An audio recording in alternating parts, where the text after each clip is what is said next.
Jadi seandainya lah merokok itu makruh, tiap hari ngerokok, kalau dia yakin itu makruh, masuk surga, karena nggak haram, tapi nggak lihat Allah.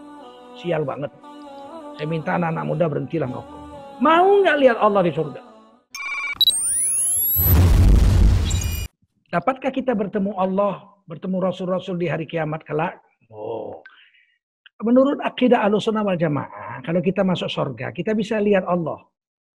Allah beri kekuatan mata kita bisa melihat Allah. Itu yang bilang Quran. Wujuhu yawma idzin nadhirah ila rabbiha nadhirah. Wajah orang ahli surga saat itu gilang gemilang bercahaya. Karena mereka bisa melihat Tuhan mereka. Bisa ila rabbiha nadhirah. Mereka bisa lihat Tuhan dia. Tetapi dengan catatan, sayangnya ada catatan. Orang yang biasa melakukan yang makruh di dunia. Bukan yang haram, kalau haram nggak bisa masuk surga. Orang yang biasa melakukan yang makruh di dunia. Walaupun masuk surga, Allah tidak berkenan dilihat oleh orang-orang yang biasa melakukan yang makruh. Jadi yang paling sedih. Saya kalau udah ingat ini, sedih hati saya. Tidak semua orang di surga bisa melihat Allah. Orang yang paling menyedihkan nasibnya adalah dia bisa masuk surga, tapi dia nggak bisa lihat Allah. Seperti kita pergi ke Mekah, bisa masuk Masjidil Haram, tapi Ka'bah nggak kelihatan. Kan sedihnya bukan main itu. Masuk Masjidil Haram, sholat di Masjidil Haram, tapi nggak bisa lihat Ka'bah, berapa sedihnya. Nanti di surga begitu juga, ada orang yang bisa masuk surga. Semua orang terperanjat. Kelezatan paling tinggi di surga adalah melihat zat Allah. Tapi ada orang yang masuk surga nggak bisa. Loh, mana Allah? Mana? Kok saya nggak lihat? Berarti kamu sering melakukan yang makruh di dunia. Apa yang makruh? Memandang kemaluan istri, makruh. Ngeliatin kemaluan istri, makruh. Ngeliatin kemaluan istri orang, haram. Itu beda kedudukannya. Memandangi istri punya kemaluan itu makruh hakiki. Makruh yang pasti hakiki, makruh. Udah itu apa lagi? Memandang kemaluan sendiri tanpa hajat, makruh. Terus apa? Makan dengan tangan kiri, makruh. Minum dengan tangan kiri, makruh, nggak haram. Kemudian apa lagi? Rokok. Rokok itu sebagian ulama bilang makruh, ulama NU bilang makruh. Ulama-ulama salafi, ulama-ulama tasawuf bilang haram. Saya bilang haram. Majelis Ulama Indonesia bilang khilaf ma bainal makruh wal haram. 17% bilang makruh, 83% bilang haram. Saya waktu itu plenonya saya waktu sidang tahun 2009 di Padang Panjang di Dinia Putri tentang bab rokok, memutuskan fatwa rokok itu saya pimpinan sidangnya di komisi dengan Profesor Amin Suma dan Profesor Fauzan yang memiliki itu pesantren Dinia Putri. Ya, ada 7 orang kami di situ formatur untuk mengumpulkan karena nggak putus-putus 3 hari. Akhirnya ditulis yang bilang haram, yang bilang makruh tulis kita tabulasi. Hasilnya 17% bilang makruh, yaitu ulama dari Jawa Timur, Jawa Tengah dan Bali, dan 83% mengatakan haram.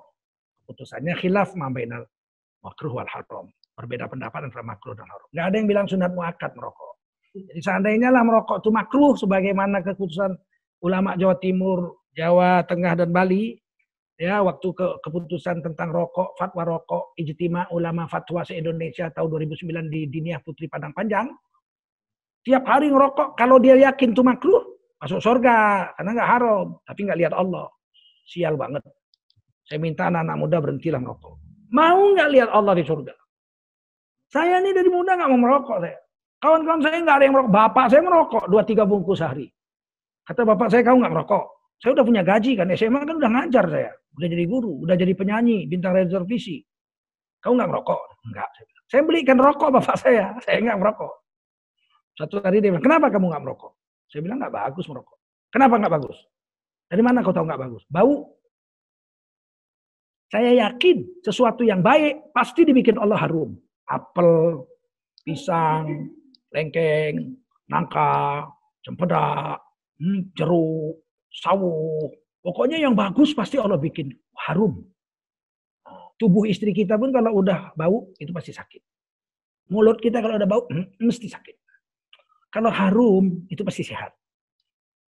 Jadi rokok ini nggak bagus. Gitu. Ya, kalau bau nggak bagus. Bapak saya diem. Iya juga ya katanya. Nah, ternyata binatang pun nggak mau yang nggak bagus itu. Di Sumatera Barat banyak monyet. Di kampung saya dulu ini, setiap di Tanjung Sari ini banyak monyet. Di belakang rumah saya ada pohon jengkol besar, doyong. Saya itu bisa manjat cuma sampai doyongnya. Duduk di situ saya sampai matahari terbit di sebelah timur, saya kena panas matahari. Karena saya disuruh bibi saya berjemur kalau pagi. Duduk saya situ nyanyi-nyanyi, saya di pohon jengkol itu. Cuma bisa saya panjat kira-kira 1,5 meter, 2 meter aja. Duduk saya situ di doyongannya itu. Buahnya banyaknya bukan main. Buah pisang dimakan monyet. Buah sawo dimakan monyet. Buah mangga dimakan monyet. Buah nangka dimakan monyet. Saya lihat buah jengkol, puluhan karung buahnya. Nggak pernah satu ekor monyet pun naik ke pohon jengkol makan jengkol saya. Jengkol aja nggak mau makan. Apa monyet aja nggak mau makan jengkol? Monyet itu kalau makan diciumnya dulu. Ah jengkol, dia buang. Pernah monyet saya lemparin jengkol, diambil sama dia memang tuh dicium, dia buang. Monyet aja nggak mau makan jengkol, masa kita mau? Berarti kita lebih parah dari monyet. Tes, cari monyet. Bawa jengkol, kasih jengkol. Di sini monyet dibuang. Dibuang. Kasih pisang dia makan, dia cium juga. Kasih apel dia makan. Berarti kan sesuatu yang baik itu harum. Dan ini ilmu pramuka. Saya kan ikut pramuka dulu, wajib pramuka dulu. Kalau kamu di hutan, ketemu buah-buahan yang indah, yang meranum-ranum di hutan, kamu lihat dulu. Ada nggak keroak dimakan codot, kalong atau dimakan monyet? Kalau nggak ada, mulus semua satu pohon, nggak ada binatang bekas menggigitnya. Jangan coba-coba kamu makan, mati atau mabuk kamu. Jadi kalau lihat keroak tuh dimakan, berarti bagus. Buah manja itu kan cantik, kayak jeruk tuh cantik. Nggak ada binatang mau makan, jangan kamu makan. Rokok itu nggak bagus, babi aja nggak mau babi. Oleh karena itu saya katakan, kalau mau melihat Allah dalam akidah Ahlussunnah wal Jamaah, jangan kerjakan yang makruh. Kalau mau masuk surga, jangan kerjakan yang haram. Kalau terlanjur kerjakan yang haram, tobat supaya masuk surga. Tapi sudah masuk surga, kepingin lihat Allah, jangan suka mengerjakan yang makruh. Insya Allah kita masuk surga dan bisa melihat Allah.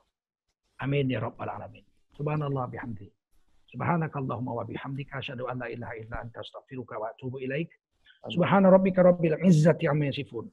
Wassalamu ala al-mursalin walhamdulillahi rabbil alamin. Wassalamualaikum warahmatullahi wabarakatuh. Ya Allah ya Basir, ya Sami'u ya Alim, ya Hayyu ya Qayyum bi rahmatika astaghith. Assalamualaikum warahmatullahi wabarakatuh. Kaum muslimin muslimat dimanapun Anda berada, mari kita bantu dan sokong perjuangan dakwah, pendidikan, dan santunan duafa kaum yang lemah dan orang-orang miskin yang dikelola oleh Yayasan Barokah Sumatera Utara melalui rekening Bank Syariah Mandiri nomor rekening 762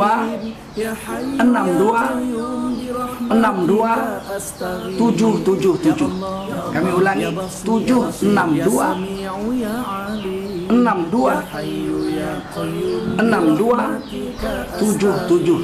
Insya Allah sekecil apapun yang Anda dermakan bermanfaat untuk kepentingan agama kita dan kepentingan kekuatan dakwah dan pendidikan Islam di Sumatera Utara, di Medan, dan umumnya di seluruh negara kesatuan Republik Indonesia. Saya Zulkarnain, Ketua Yayasan Barokah Sumatera Utara, mengucapkan terima kasih. Ajarakallahu fima a'taita wa barakallahu fima abqaita wa ja'alallahu laka tahura insyaallahu minal aminin walhamdulillahi rabbil alamin.